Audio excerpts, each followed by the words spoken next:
I read public domain books here on Leaves of Glen. It's the only books I can read without getting sued. So it limits my material to people that wrote a really long time ago. And everyone who lived a really long time ago were racist, or homophobic, or sexist, or anti-Semitic, or xenophobic. Anything you can imagine, they were it. Because that's just the way people were back then, and they all wrote books. So if anything I read today is offensive or upsetting, don't hold me responsible. My hands are tied. There's nothing else for me to read. You could always turn it into a drinking game or something.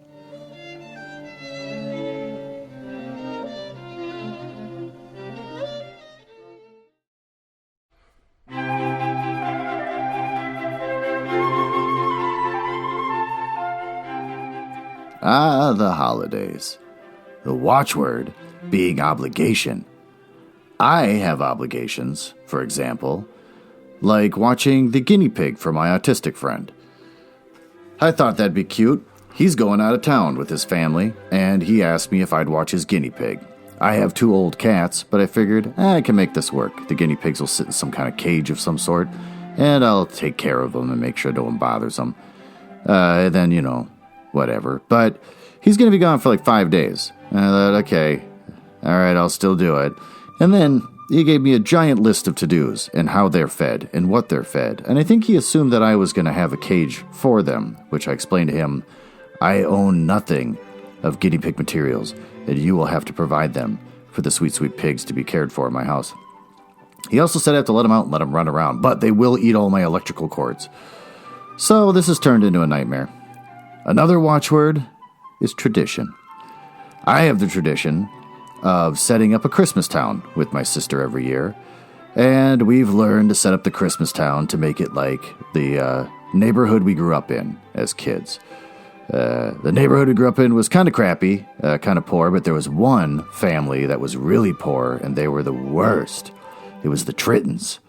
They were monstrous, horrible people that ran around with no shirts on and stuff. It was weird.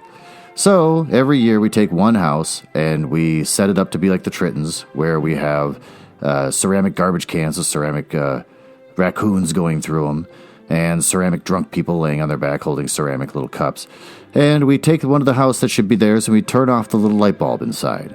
And then, every Christmas Eve, we gather the family around and we ceremoniously turn on the light bulb to light their home, as if the gas and electric company had a heart on the day that Christ was born to let them enjoy their holiday night, and so that's what we do. Which I'll be doing this year, cramming it in because there's not enough time, but that's another aspect of the holidays I don't want to get into. Let's dive into some short stories for this episode.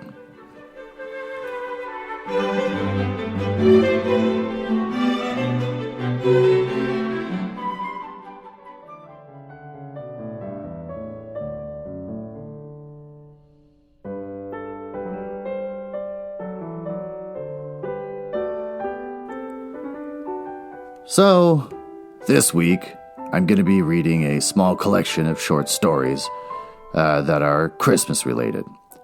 Next week, I will be reading one story that's Christmas-related. It's part of the Onslaught of Christmas by Leaves of Glen. So, let's dive into our first story. Christmas at Fezziwig's Warehouse by Charles Dickens. Yo-ho, my boys, said Fezziwig. No more work tonight. Christmas Eve, Dick. Christmas, Ebenezer. Let's have the shutters up, cried old Fezziwig, with a sharp clap of his hands, before a man can say Jack Robinson. Hilly-ho, cried old Fezziwig, skipping down from the high desk with a wonderful agility. Clear away, my lads. Let's have lots of room here. Hilly-ho, Dick. Cheer up, Ebenezer. Clear away. There has nothing they wouldn't have cleared away or couldn't have cleared away with old Fezziwig looking on. It was done in a minute. Every movable was packed off, as if it were dismissed from public life forevermore. The floor was swept and watered, and the lamps were trimmed. Fuel was heaped upon the fire, and the warehouse was as snug and warm and dry and bright as a ballroom as you would desire to see on a winter's night. In came a fiddler with a music book and went up to the lofty desk and made an orchestra of it and tuned like 50 stomach aches. In came Mrs. Fezziwig, one vast, substantial smile. In came the three Mrs. Fezziwig, beaming and lovable, huh? In came the three Mrs. Fezziwig, even though Mrs. Fezziwig just came in. All right, whatever. In came the 6 followers whose hearts they broke. In came all the young men and women employed in the business. In came the housemaid with her cousin, the baker. In came the cook with her brother's particular friend, the milkman. In came the boy from over the way who was suspected of not having bought enough for his master, trying to hide himself behind the girl from next door, but one who was proved to have had her ears pulled by her mistresses. In they all came, however, and every how. Away they all went. 20 couple at once. Hands half round the back again, and the other way, down the middle and up again, and round in various stages of affectionate groping. Grouping. Well, I took it to a new level. Old top couple always turning up in the wrong place. New top couple starting off again as soon as they all got there. All top couples at last, but not a bottom one to help them. When this result was brought about, the fiddler struck up Sir Roger de Coverley. Then old Fezziwig stood out to dance with Mrs. Fezziwig, top couple too, with a good stiff piece of work cut for them. 3 or 4 and 20 pairs of partners of people who were not to be trifled with, people who would dance and have no notion of walking. But if they had been thrice as many, 4 times as many, old Fezziwig would have been a match for them. And so would Mrs. Fezziwig. As to her, she was worthy to be his partner in every sense of the term. It's that the high praise. Tell me higher and I'll use it. A positive light appeared to issue from Fezziwig's calves. They shone in every part of the dance like moons. You couldn't have predicted at any given time what would become of them next, and when old Fezziwig and Mrs. Fezziwig had gone all through the dance, advance and retire, both hands to your partner, bow and curtsy, corkscrew, thread and needle, and back again to your place. Fezziwig, quote, cut, unquote, cut so deftly that he appeared to wink with his legs, and came upon his feet again with a stagger. When the clock struck 11, the domestic ball broke up. Mr. and Mrs. Fezziwig took their stations, one on either side of the door, and shaking hands with every person individually as he or she went out, wished him or her, a Merry Christmas. Well, that barely made any sense, but okay, there you go. I hope you enjoyed that. Next up, The Fir Tree, reprinted by permission of the Houghton Mifflin Company. It's by Hans Christian Andersen. Out in the woods stood a nice little fir tree.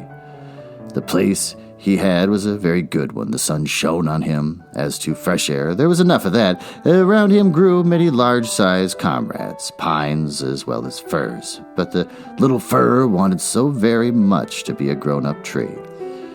He did not think of the warm sun and the fresh air. He did not care for the little cottage children that ran about and prattled when they were in the woods looking for wild strawberries. The children often came with a whole pitcher full of berries, or a long row of them threaded on a straw, and sat down near the young tree and said, "Oh, how pretty he is! What a nice little fir." But this was what the fir tree could not bear to hear. At the end of the year, he had shot up a good deal, and after another year, he was another long bit taller. For with fir trees, one can always tell by the shoots how many years old they are.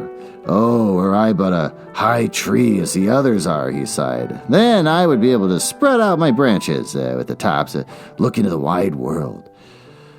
Then would the birds build nests among my branches, and when there was a breeze I could bend with as much stateliness as the others."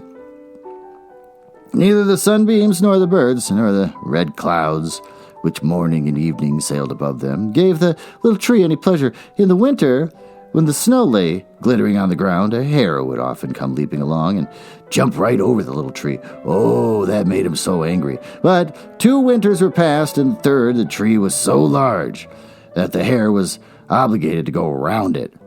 To grow and grow, to get older and be tall, thought the tree.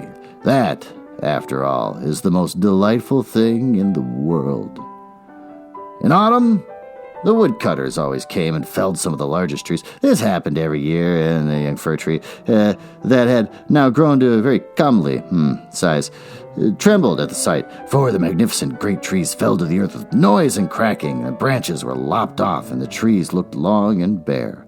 They were hardly to be recognized, and then they were laid in carts, and the horses dragged them out of the woods.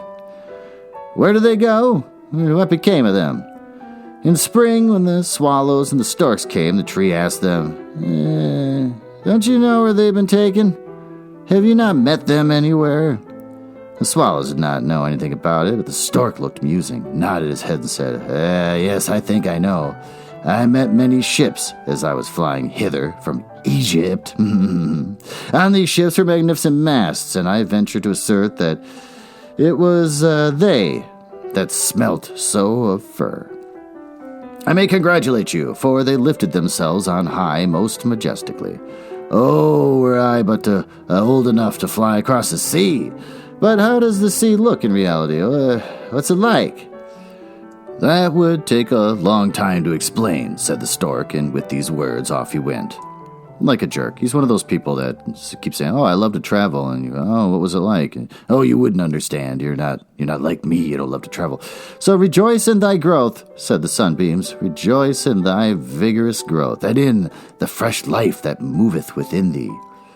And the wind kissed the tree, and the dew wept tears over him. But the fir understood it not. When Christmas came, quite young trees were cut down, trees which often were not even as large or of the same age as the fir tree, who could never rest but always wanted to be off. These young trees, and they were always the finest looking, retained their branches. They were laid on carts, and the horses drew them out of the woods. Where are they going to? Asked the fir. They are not taller than I. There is one indeed that was considerably shorter. And why do they retain all their branches? Whither are they taken? We know, chirped the sparrows. We have peeped into the windows of the town below. We know whither they are taken. The greatest splendor and the greatest magnificence one can imagine await them. We peeped through the windows and saw them planted in the middle of a warm room, and ornamented with the most splendid things, with gilded apples, with gingerbread, toys, and many hundred lights. And then, asked the fir tree, trembling in every bough, and then? What happens then? We did not see anything more. It was incomparably beautifully. I would fain to know if I am destined for so glorious a career, cried the tree, rejoicing. That is still better than to cross the sea. What a longing do I suffer. Were Christmas but come, I am now tall, and my branches spread like the others that were carried off last year. Were I but already on the cart, were I in the warm room with all the splendor and magnificence. Yes, then something better, something still grander will surely follow, or wherefore should they thrust ornament at me? Something better, something still grander must follow, but what? Oh, how I suffer. I do not know myself what is the matter with me. Rejoice in our presence, said the air in the sunlight. Rejoice in thy own fresh youth. But the tree did not rejoice at all. He grew, and he was green both winter and summer. People that saw him said, what a fine tree. And toward Christmas he was one of the first that was cut down.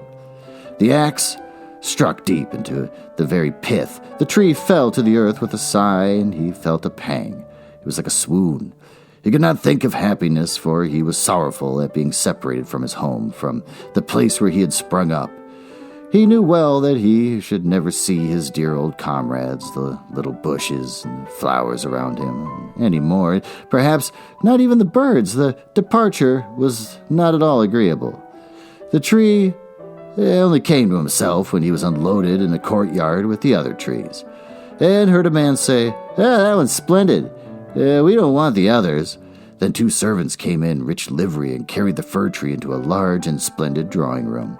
Portraits were hanging on the walls, and near the white porcelain stove stood 2 large Chinese vases with lions on the covers. There, too, were large easy chairs, silken sofas, large tables full of picture books, and full of toys worth hundreds and hundreds of crowns.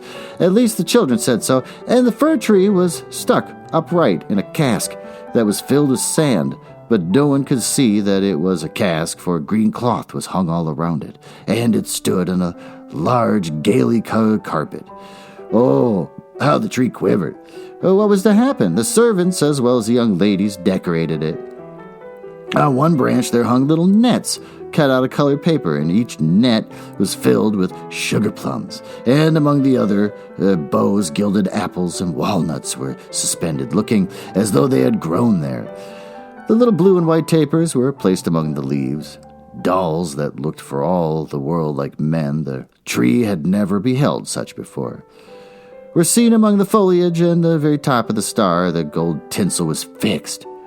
It was really splendid, beyond description splendid. This evening, and they all, how it will shine this evening. Oh, thought the tree, if the evening were to but come, if the tapers were but lighted, and then I wonder what will happen. Perhaps the other trees from the forest will come to look at me, and perhaps the sparrows will beat against the window panes. I wonder if I shall take root here, and winter and summer stand covered with ornaments. He knew very much about the matter, but he was so impatient that for sheer longing he got a pain in his back. And this with trees is the same thing as a headache with us. The candles were now lighted. Ah, what brightness, what splendor! The tree trembled so in every bough that one of the tapers set fire to the foliage. It blazed up splendidly. "Help! Help!" cried the young ladies, and they quickly put out the fire. Now the tree did not even dare tremble. What a state he was in! He was so uneasy lest he should lose something of his splendor that he was quite bewildered amidst the glare and brightness. When suddenly both folding doors opened, and a troop of children rushed in as if they would upset the tree. The older persons followed quietly. The little ones stood quite still. But it was only for a moment. Then they shouted so that the whole place re-echoed with their rejoicing. They danced around the tree, and one present after the other was pulled off. "What are they about?" thought the tree. "What's to happen now?" And the lights burned down to the very branches, and as they burned down, they were put out, one after the other. And then the children had permission to plunder the tree. So they fell upon it with such violence that all its branches cracked. If it had not been fixed firmly in the cask, it would certainly tumble down. The children danced about with their beautiful playthings. No one looked at the tree except the old nurse, who peeped between the branches, but it was only to see if there was a fig or an apple left that had been forgotten. "A story! A story!" cried the children, drawing in a little fat man toward the tree. He seated himself under it and said, "Now we are in the shade, and the tree can listen too. But I shall tell only one story. Now, which will you have? What about Ividi Avidi? Don't know what that is. Or about Clumpy Dumpy, who tumbled downstairs, and yet after all came to the throne and married the princess." "Ividi Avidi," cried some. "Clumpy Dumpy," cried the others. There was such a bawling and screaming, the fir tree alone was silent. And he thought to himself, "Am I not to bawl with the rest? Am I to do nothing? Whatever." For he was one of the company and had done what he had to do. And the old man told about Clumpy Dumpy, thank God, because I can't pronounce the other one, that tumbled down, who, notwithstanding, came to the throne, and at last married the princess. And the children clapped their hands, and they cried out, "Oh, go on, do go on." They wanted to hear about Ividi Avidi, too, but the little man only told them about Clumpy Dumpy. The fir tree stood quite still and absorbed in thought. The birds in the woods had never related the like of this. Clumpy Dumpy fell downstairs, and yet he married the princess. Yes, yes, that's the way of the world, thought the fir tree, and believed it all, because the man who told the story was so good-looking. Well, well, who knows? Perhaps I may fall downstairs, too, and get a princess as a wife. And he looked forward with joy to the morrow, when then he hoped to be decked out again with lights and playthings and fruits and tinsel. "I won't tremble tomorrow," thought the fir tree. "I will enjoy to the full of all my splendor. Tomorrow I shall hear again the story of Clumpy Dumpy, and perhaps that of Ividi Avidi, too." And the whole night the tree stood still in deep thought. In the morning, the servant and the housemaid came in. "Now, then, the splendor will begin. again, thought the fir tree, but they dragged him out of the room and up the stairs onto the loft. And here, in the dark corner, where no daylight could enter, they left him. What's the meaning of this? Thought the tree. What am I to do here? What shall I hear now, I wonder? And he leaned against the wall, lost in reverie. Time enough had he, too, for his reflections, for days and nights passed on, and nobody came up. And then, at last, somebody did come. It was only to put some great trunks in the corner out of the way. There stood the tree, quite hidden. It seemed as if he had been entirely forgotten. "'Tis now winter out of doors," thought the tree. "The earth is hard and covered with snow. Men cannot plant me now, and therefore I have been put up here under the shelter till the springtime comes. How thoughtful that is! How kind man is, after all! If it were only not so dark here, and so terribly lonely, not even a hare, and out in the woods it was so pleasant. When the snow was on the ground and the hare leaped by, yes, even when he jumped over me, but I did not like it then. It really is terribly lonely here." "Squeak, squeak," said a little mouse at the same moment, peeping out of his hole. And then another little one came. They sniffed about the fir tree and rustled among the branches. "It is dreadfully cold," said the mouse, "but for that, it wouldn't be delightful here, old fir, wouldn't it?" "I am by no means old," said the fir tree. There's many a one considerably older than I am." "Where do you come from?" asked the mice. "What can you do?" They were so extremely curious. "Tell us about the most beautiful spot on the earth. Have you ever been there? Were you never in the larder, where cheeses lie on shelves and hams hang from above, where one dances about on tallow candles, that place where one enters lean and comes out again fat and portly?" "I know no such place," said the tree, "but I know the woods, where the sun shines and where the little birds sing."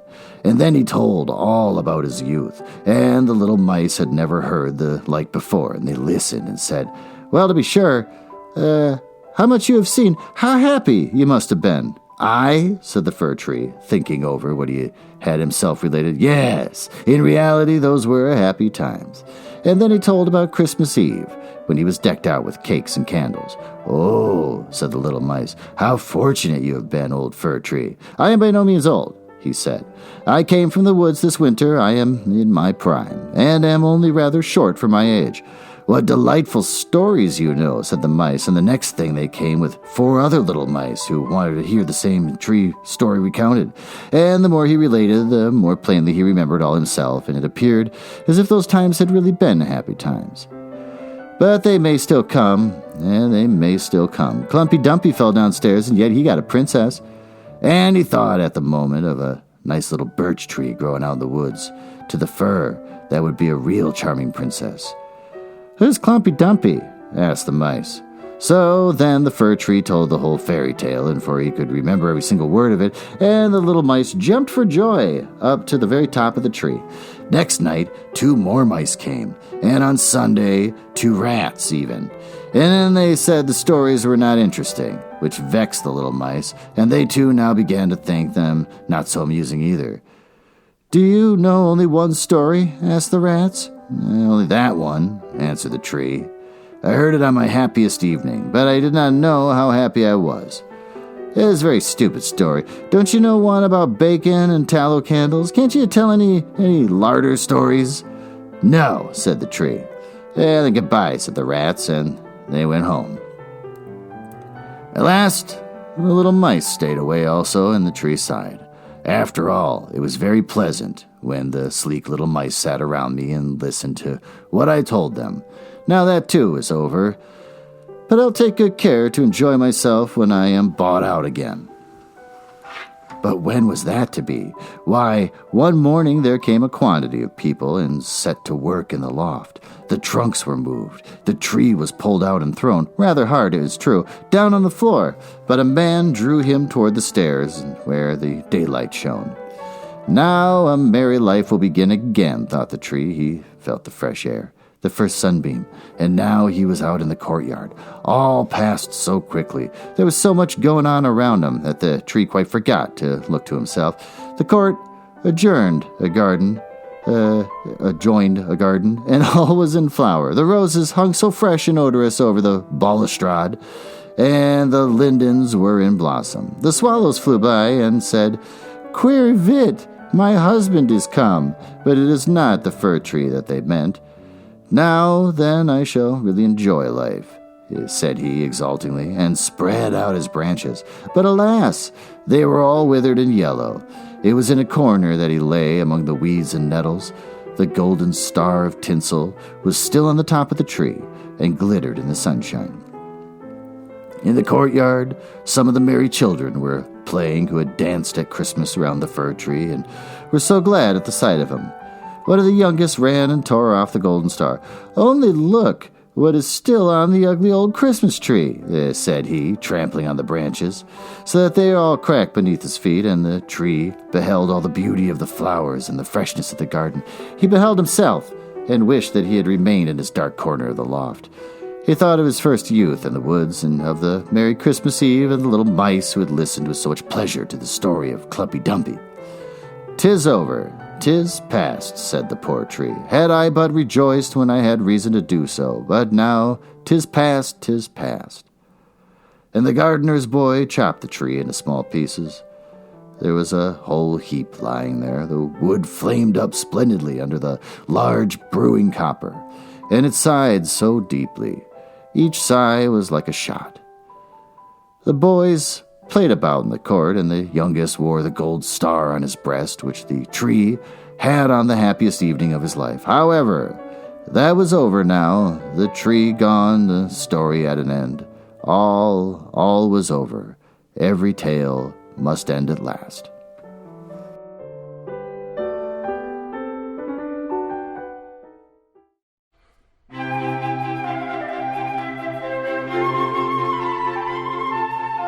Well, there you have it.